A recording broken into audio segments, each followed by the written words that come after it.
This is Ram. This is my dog. He came to my first husband and I on our wedding day. He was a gift from some friends. Now, we named him Ram, not R-O-M as a computer reference, R-A-M as in Lord Ram, one of the Hindu gods. And Lord Ram is the god of morality and truth, and it's said that if you say the name Ram, Ram, Ram over and over, it opens your heart. So we decided to name our dog Ram because we figured we'd be saying Ram, Ram, Ram, Ram, Ram a lot, and that seemed like a pretty good thing. And he lived up to his name. He definitely was a god of love, so much so that when I opened a restaurant, I called the restaurant the Love Dog Cafe in honor of a Rumi poem named The Love Dog. And I had a friend, and at the time, the friend who did paintings, and she would take your animal and put them in any costume that you would like. So it stood to reason that the Love Dog Cafe by Rumi, our logo would become Ram, the dog of love, dressed up as a whirling dervish, who, as we know, Rumi was one of the first whirling dervishes. So that is how our logo, he will be forever enshrined as the love dog, our Ram, the Love Dog Cafe. Now, like many of you with pets, I could tell you many, many, many stories about Ram, but the one I want to tell today begins with some information you need to know, and that is Ram loved ice cream. Now, just not any ice cream. Ram loved ice cream cones, and specifically the ends of ice cream cones. You see, we lived in a small town that had a little ice cream shop within walking distance of our home. And so on many summer evenings after dinner, my husband and the girls, my two daughters, and Ram and I would walk down to get our dessert. Now, the four of us two-leggeds would sit by the river that was out behind this little ice cream shop, and we would eat our ice cream cones.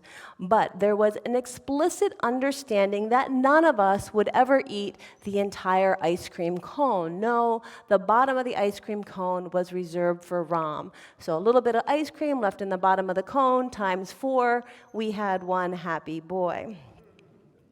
Now, in this small town back then, the rules about leashing they were just a little bit loose. And since Ram had grown up with us in a house beside hundreds of acres of woods, he had always been a dog that was allowed to run free. So when we moved to the small town, we just kind of continued to open the door and let him out to roam. Now, not everybody in the town was thrilled with this, and we got a little bit of feedback. But in turn, we didn't really feel thrilled about the idea of making this very independently raised dog. I know you can feel it's a scary story. Hang in there. It's going to be okay. So we didn't like this idea of making this very independently raised dog be on a leash. So instead, we opted for another idea. So one day, we called a woman named Dawn, the local animal psychic. Now, Dawn had come to us highly recommended by a friend who had some llamas who were not thriving. The vet could not figure out why these young boy llamas kept getting digestive troubles. They kept getting sick. So he decided to call this woman, Dawn, out to talk to the llamas. So Dawn came out and spoke with Richard, our friend, and his all-male pack of llamas. There's about 5 of them. And the llamas quickly, especially the older llama, quickly told Dawn that the issue was that they did not have a female in their pack, because it turns out the females are in charge of teaching the young new llamas which grasses and herbs and things they can eat and which ones they can't eat. And the older male llama also was sure to inform Dawn that they would like a female llama to join the pack, and they would really appreciate if she had really big ears, because they found big ears very attractive. True story. So Richard followed his advice, and very quickly the young llamas regained their health, and they were totally fine, and the pack was very happy with their big-eared female llama. So we decided to give Dawn a try, too. So on the appointed day, we met with Dawn and introduced her to Ram, and we asked her to let Ram know that he could not walk downtown anymore, but he could only run free in the yard and in the field that was behind our house. We said to tell him that people were complaining and that we were concerned about the cars. Now, we didn't tell Dawn anything else about Ram. So Dawn proceeded to turn her attention to Ram and got quiet, and we all sat there quietly waiting. After a few minutes, Dawn started smiling, and she turned to us and she said, he keeps talking about the bottom of ice cream cones and how much he likes them. Well, we were all amazed too, and we thought, okay, there's no way she just pulled that out of a hat. She is definitely talking to Ram. And then she continued, she said, he doesn't understand what you're talking about. He says when he goes downtown, the cars all stop for him when he crosses the street. Which I had to kind of admit was probably true, as I had often seen him cross at the crosswalks when we were downtown, even without being directed to do so. And she added, he says everyone he sees seems very happy to see him. They pet him and they give him treats. So he doesn't think there's a problem here at all. So there you have it. Life from Ram's perspective was pretty good. Now, perhaps you are like me and get disturbed when someone tries to claim that animals are unintelligent or do not have an emotional life or are simply there to be programmed by us. I think nothing could be further from the truth. In fact, the real truth, I think, is that as animals go, I think we're kind of the ones lacking in many respects. In his book, An Immense World, science writer Ed Young chronicles all kinds of what we would probably call amazing facts about animals and how they navigate our world that we share.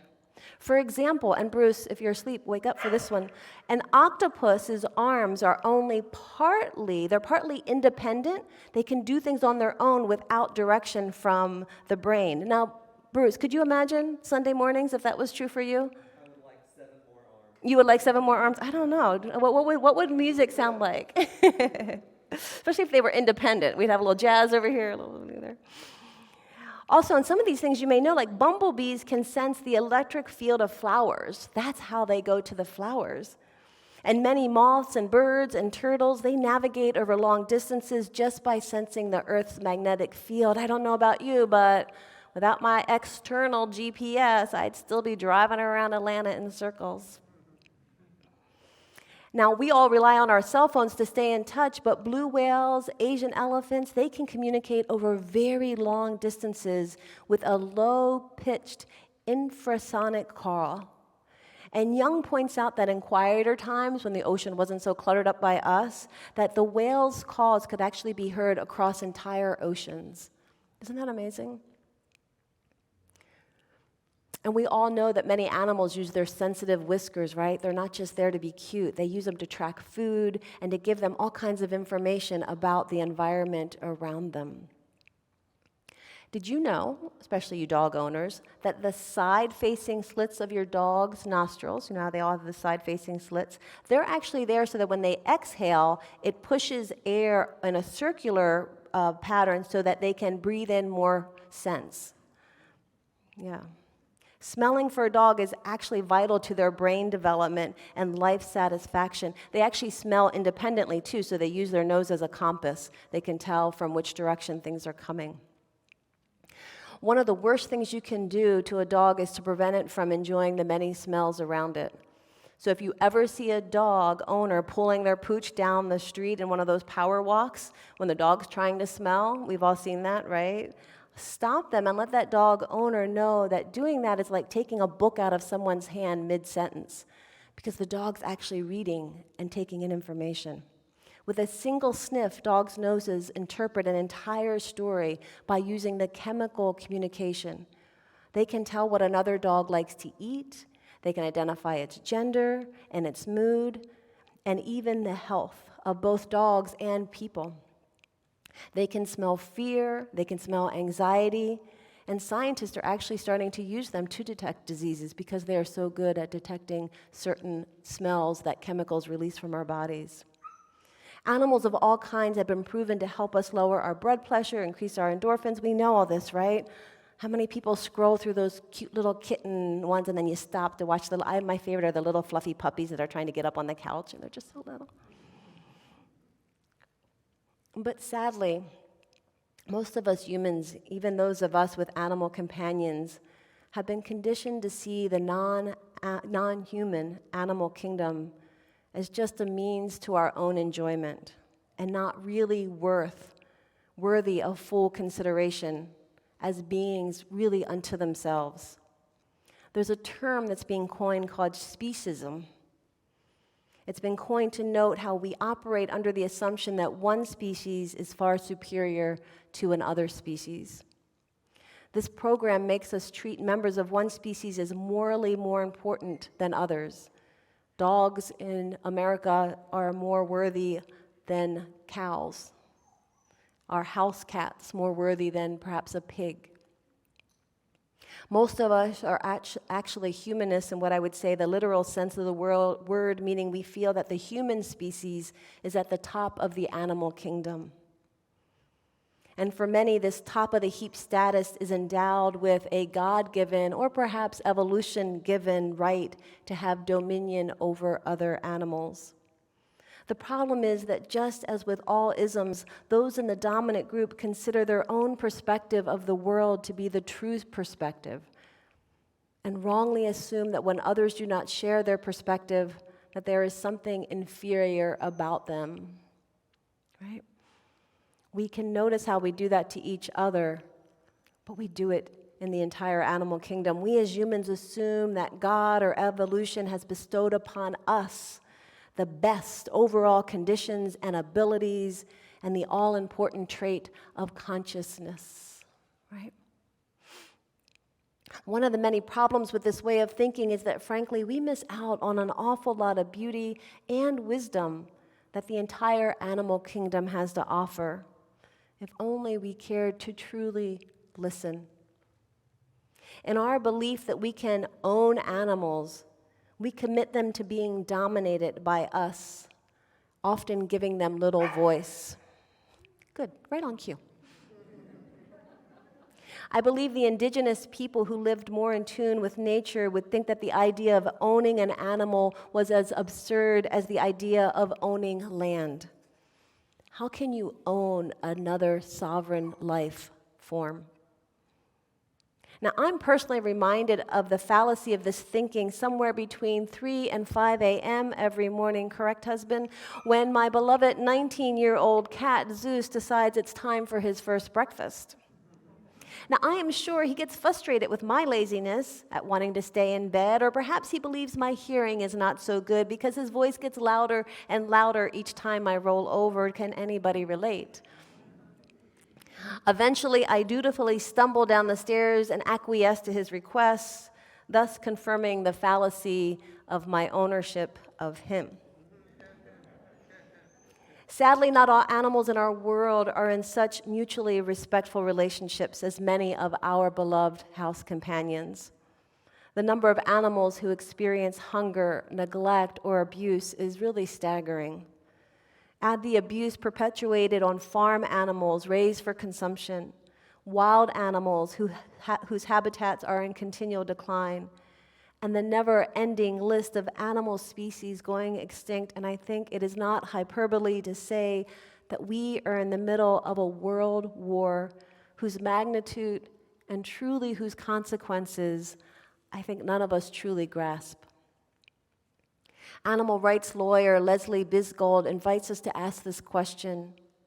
She says, what are the morally relevant differences between humans and other animals that make it acceptable for us to hurt them in ways that would never be acceptable to hurt one another? Now, I must confess, as someone who continues to consume animals as part of my diet, the answer to that question feels very complicated and nuanced, right? I like to ask another question. What if instead of assuming we know what animals are experiencing, we approach them with respect and curiosity and a belief that a different level of communication is possible? Now, children seem born with this innate connection to the rest of the world. I mean, did you see how the kids coming up, how they treated Carl there's like this innate desire to have this connection with animals and with nature. In his book, Our Wild Calling, How Connection with Animals Can Transform Our Lives and Save Theirs, author Richard Louv recounts a story about a woman named Lisa Donahue. One morning, Lisa walked into her dining room and saw her 6-year-old son, Aiden, and their large golden retriever, Jack. They were both stretched out under the dining room table. Both were facing away from her. The boy was stroking the dog's side, and then she heard her son say quite matter-of-factly, "Mommy, I don't have a heart anymore."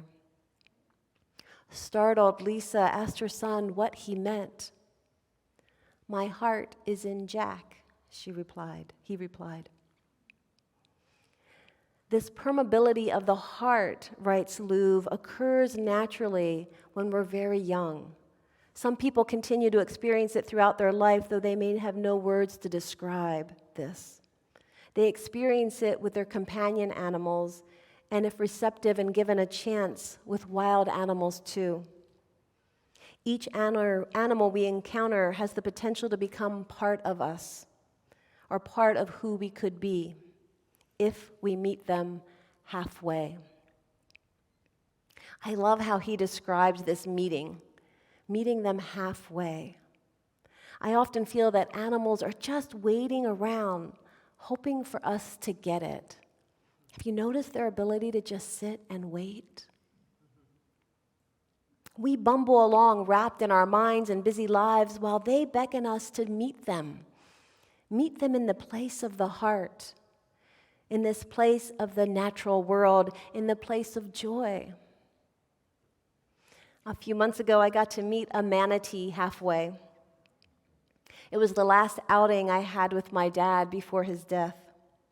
He had always wanted to go see the manatees, but had never gotten around to it, so one day I finally said, "Come on, Dad, it's time."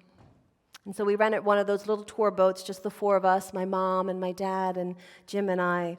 And we went out into the river where the manatee winter down in Florida. Now, our tour happened to be late in the day, so much to our disappointment, there were few sightings. And just as we were about to give up for the day, we saw this young calf coming towards the boat. And without a second thought, I threw myself down on the boat floor because the boat floor came right up to the water. And this small manatee approached and seemed to be about as curious about me as I was about it. And they came right up as I was laying there on the floor of the boat, and they popped their head out of the water and looked me right in the eye. And we both froze for what felt like an eternity and just looked at each other. And I reached out and they let me stroke their back. And we did that for a little while. And then, I guess, curiosity satisfied, they swam away. It was such a rush, so simple. How many of you have experienced that kind of wild encounter with some creature where you just met each other somewhere? Yeah. You know what I mean. It changes you. There is something inside of us that is touched by animals that is beyond our understanding. Perhaps this pull to be touched in a deep interior heart place is why therapy animals are so prevalent and why there is such an explosion of animal adoption during COVID. Did you know that 20% of American households added a dog or a cat to their home during the time of COVID? That brings the total up to about 70% of households have some kind of animal. Who added a pet over the last couple? Yeah, COVID dogs. Whether you are one of those households or you simply encounter animals outside your home, I invite you to begin to listen to them more deeply. Listen to all of them. To quiet your mind when you are with them, to just sit some time of each day and be present and meet them halfway. I think if we do, we may begin to realize that we are all animal psychics, and we might come away with the message and perspective that we have never known before. And if we are lucky, we might just find that our hearts are no longer only inside our own bodies. I'm going to end with this lovely piece from Mary Oliver. She titled it, "Little Dog's Rhapsody in the Night." He puts his cheek against mine and makes small expressive sounds. And when I'm awake, or awake enough, he turns upside down, his forepaws in the air, and his eyes dark and fervent. "Tell me you love me," he says. "Tell me again." Could there be a sweeter arrangement? Over and over, he gets to ask, and I get to tell. So may we all remember to tell our beloved animal companions in our homes and in the world that indeed we truly love them. Blessed be everybody.